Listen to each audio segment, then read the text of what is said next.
Assalamualaikum warahmatullahi wabarakatuh.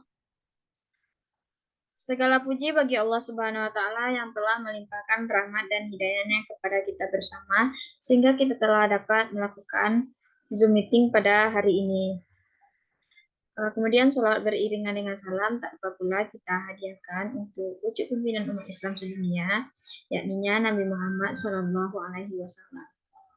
Baiklah, perkenalkan nama saya Wilda Febrianti dengan NIM 210050085 akan mempresentasikan proposal penelitian pada mata kuliah penelitian pendidikan 2, yang mana mata kuliah ini diampu oleh Ibu Dr. Setiawati MSI.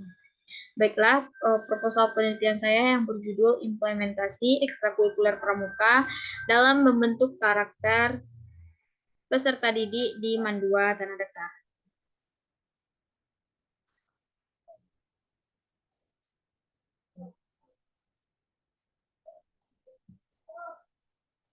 Selanjutnya itu latar belakang, di mana latar belakangnya yaitu kehadiran ekstrakurikuler pramuka memberikan ruang bagi siswanya untuk mengasah bakat sesuai dengan minat mereka.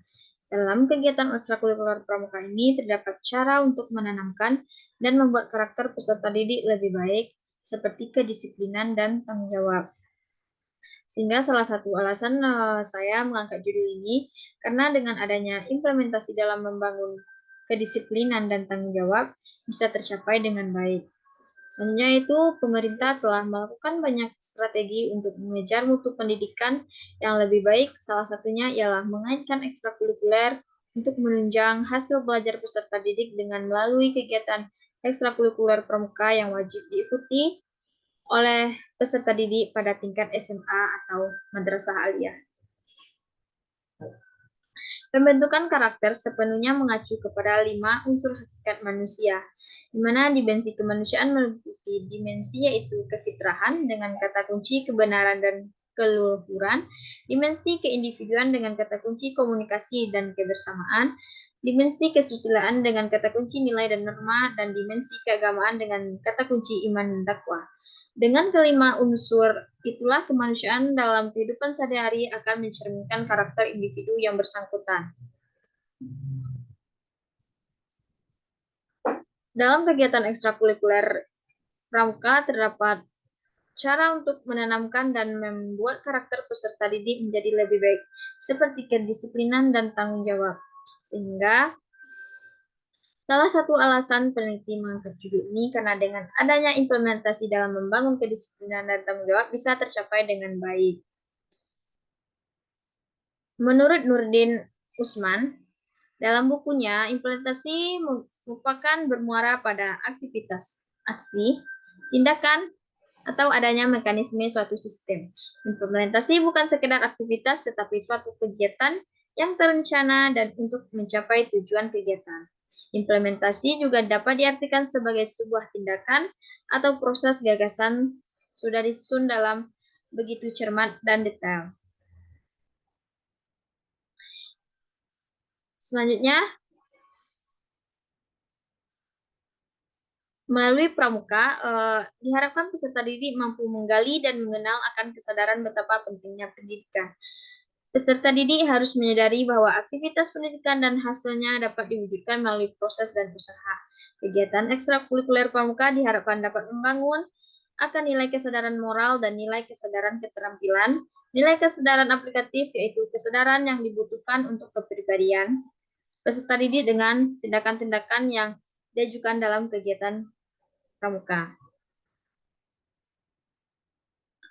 Maka dengan itu penulis mengangkat topik penelitian ini yang berjudul dengan implementasi kegiatan ekstrakurikuler pramuka dalam membentuk karakter peserta didik di Mandua Tanah Datar.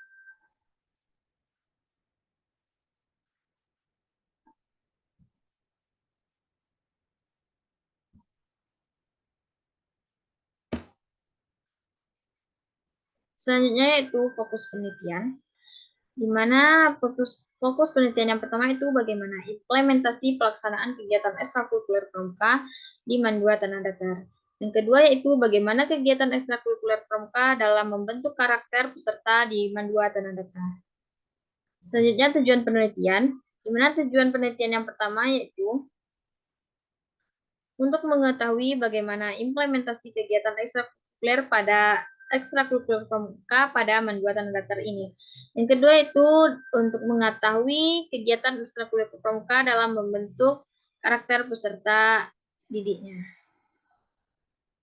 Selanjutnya itu manfaat penelitian. Yang pertama itu manfaat secara teoritis. Di mana secara teoritis peneliti ini diharapkan menjadi tambahan ilmu pengetahuan dan pengalaman bagi kalangan akademisi.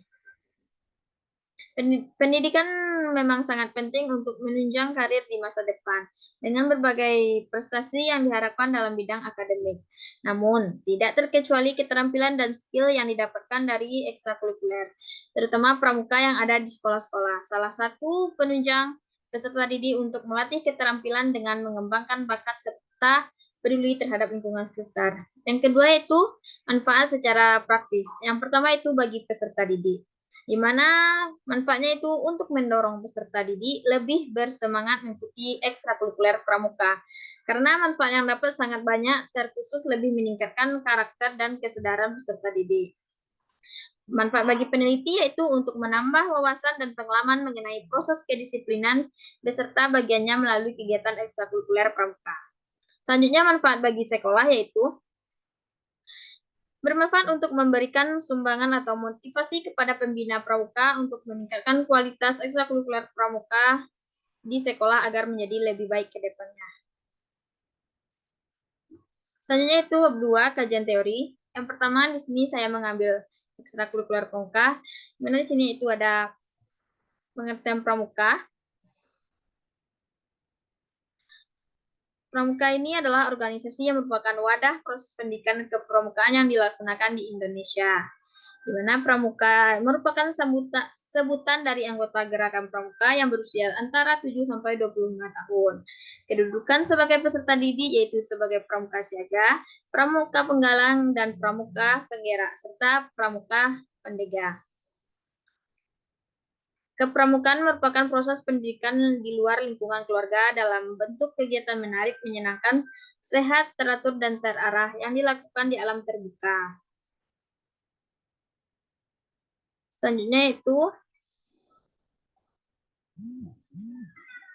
di mana selanjutnya itu ada tujuan pramuka. Nah, tujuan pramuka ini yaitu untuk memiliki kepribadian yang beriman, bertakwa, dan berakhlak, dan berjiwa patriotik, taat hukum, disiplin, dan bertanggung jawab.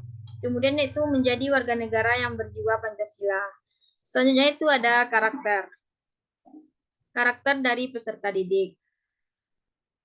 Itu menurut Simin Phillips, karakter adalah kumpulan tata nilai yang menuju pada suatu sistem yang melandasi pemikiran, sikap, dan perilaku yang ditampilkan. Menurut Doni Kesomaa memahami bahwa karakter sama dengan kepribadian. Kepribadian sama dengan diarti dengan ciri khas dari diri seseorang yang bersumber dari bentukan-bentukan yang diterima dari lingkungan. Bentuk-bentuk karakter itu ada disiplin dan juga tanggung jawab. Selanjutnya itu pada bab 3 ada metodologi penelitian, di mana jenis penelitiannya itu metode yang digunakan dalam penelitian ini adalah metode penelitian kualitatif, di mana penelitian kualitatif merupakan penelitian yang dilakukan di lapangan dan merujuk pada landasan teori yang ada, di mana penelitian ini menuntut pada kedalaman data. Untuk menghasilkan suatu karya yang ilmiah perlu menggunakan metode yang tepat dan sistematis. Dalam penelitian ini, penulis menggunakan pendekatan kasus merupakan peneliti tidak mengubah, menambah, atau mengadakan manipulasi terhadap objek atau wilayah penelitian. Selanjutnya itu ada setting penelitian. Setting penelitian pada penelitian kualitatif membutuhkan lokasi sosial tertentu sebagai latar alamiah permasalahan, guna sebagai pijakan dalam memberikan suatu pemahaman atau penggambaran secara menyeluruh. Maka dengan itu peneliti penelitian ini dilaksanakan di Madrasah Aliyah Negeri 2 Tanah Datar. Selanjutnya itu ada instrumen penelitian. Dalam penelitian kualitatif, instrumen utama adalah peneliti sendiri, tetapi guna untuk mendapatkan data yang diharapkan, lapangan, peneliti perlu mengembangkan instrumen penelitian sederhana. Dalam penelitian ini, metode yang digunakan untuk pelaksanaan kegiatan pramuka dalam membentuk kedisiplinan siswa membuat tanah datar. Pengumpulan data yang digunakan adalah observasi dan wawancara. Selanjutnya itu ada teknik pengumpulan data. Yaitu teknik yang pertama itu ada observasi, di mana observasi ini digunakan dalam rangka mengumpulkan data. Dalam suatu penelitian merupakan pengamatan dengan cara langsung membantu dan mengetahui informasi-informasi ke lapangan. Observasi dilakukan untuk mencocokkan data dan informasi yang didapatkan dari hasil pengamatan lapangan pengamatan langsung dengan keadaan sebenarnya yang terjadi di lapangan. Sekaligus dengan dapat mengecek langsung kebenaran setiap data yang disampaikan oleh para informan ketika diskusi. Teknik pengumpulan data yang kedua yaitu ada wawancara. Di mana wawancara adalah suatu proses interaksi dan komunikasi dari dua orang atau lebih, subjek dan objek. Wawancara ini juga sebagai proses percakapan dengan maksud untuk mengkonstruksi mengenai orang, kejadian kegiatan, organisasi, motivasi, dan sebagainya yang dilakukan oleh dua pihak, yaitu pewawancara yang mengajukan pertanyaan dengan orang yang wawancarainya. Dengan demikian, peneliti dituntut agar mampu membuat informan menjadi lebih terbuka dan leluasa dalam memberikan informasi atau data. Hal ini untuk mengemukakan pengetahuan dari pengalaman terutama yang berkaitan dengan informasi sebagai jawaban terhadap permasalahan peneliti. Di mana wawancara dalam suatu penelitian ini bertujuan mengumpulkan keterangan tentang kehidupan manusia dalam suatu masyarakat atau lingkungan sekitar. Selanjutnya yaitu wawancara mendalam dilakukan secara intensif dan berulang-ulang. Peneliti melakukan verifikasi data tidak hanya cukup dengan penyatuan informan, tapi juga perlu mengecek dalam kenyataan melalui pengamatan dari informasi yang satu ke informan yang lainnya. Teknik pengumpulan selanjutnya itu dokumentasi, di mana dokumentasi yang digunakan penulis dalam penelitian ini merupakan pelengkap dari data dari wawancara atau observasi. Nah, di mana hasil penelitian dari observasi atau wawancara akan lebih kredibel atau dapat dipercaya kalau didukung oleh sejarah pribadi kehidupan. Hasil penelitian juga akan semakin kredibel apabila didukung oleh foto-foto. Selanjutnya itu sumber datanya ada sumber data primer, di mana sumber data utama dan kebutuhan mendasar dari penelitian ini. Sumber data diperoleh dari informan dan peneliti terjun langsung ke lapangan tempat penelitian. Beberapa informan akan dipilih berdasarkan kebutuhan penelitian yang berkaitan dengan tema penelitian. Yang kedua itu data sekunder, di mana data yang tidak langsung memberikan data kepada pengumpul data, misalnya melalui orang lain atau dokumen. Selanjutnya informan peneliti, yaitu bisa memberikan informasi tentang situasi dan kondisi latar penelitian. Informasi ini dibutuhkan untuk mengetahui kondisi yang sesungguhnya dari narasumber, bertujuan untuk mengetahui pelaksanaan kegiatan pramuka dalam membentuk kedisiplinan. Teknik pengolahan dan interpretasi data yaitu dengan reduksi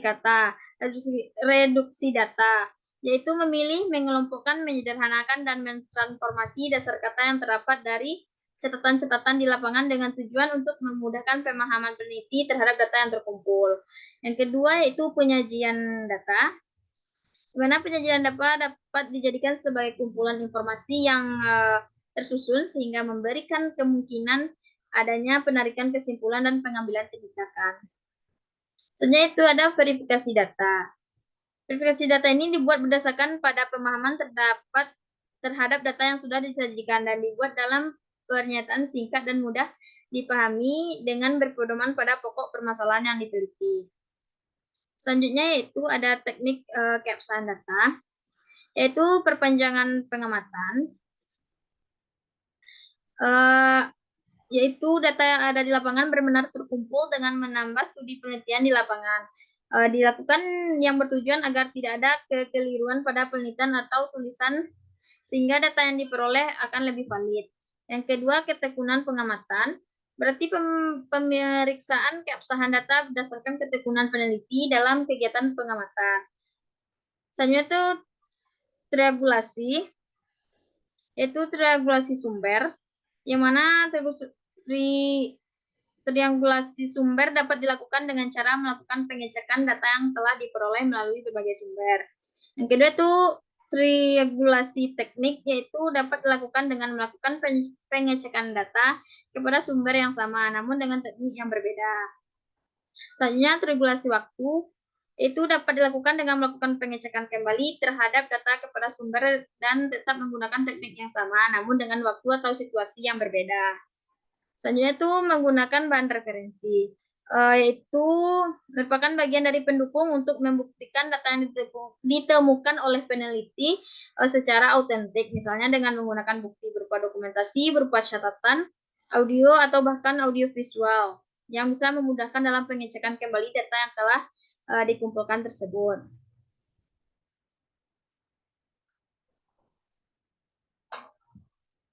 Baiklah, itulah hasil proposal penelitian saya. Apabila ada kesalahan, saya mohon maaf. Saya sudahi dengan Assalamualaikum warahmatullahi wabarakatuh.